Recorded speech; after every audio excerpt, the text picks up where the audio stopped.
in looking at the various tools that you can use to control centers, one of them is the dropping a segment decision tool. And this is the Excel file that I have loaded into the readings folder. And what I wanted to just do is walk through the example that I had there and just talk about a few things.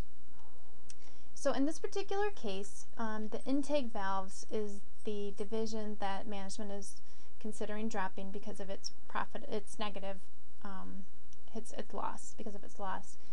And so the question that we first need to determine is whether or not this is a short-term decision or a long-term decision. And in looking at how this data is organized, this is going to be very helpful if it is organized in this fashion, where you've got your revenues less your variable costs, and you've segregated your controllable fixed cost. So in the short run, if you drop this segment, then you've got this $100,000 is going to go away that was contributing towards your non-controllable fixed costs.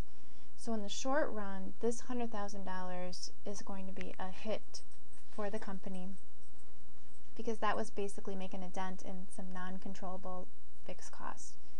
Now, if you think of this decision as a long-term decision, then you may very well want to drop this segment, because if this 150 is allocated correctly and in a longer scenario you're able to eliminate those fixed costs, then you are going to save the company a $50,000 loss.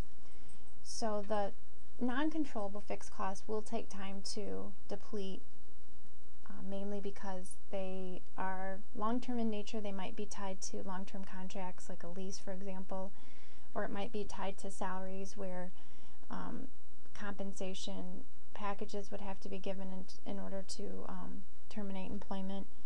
So you've got longer term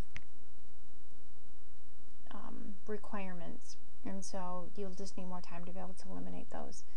So to sum it up, in the short term, the company will lose $100,000, but in the long term there would be some gain if those non-controllable fixed costs could be depleted.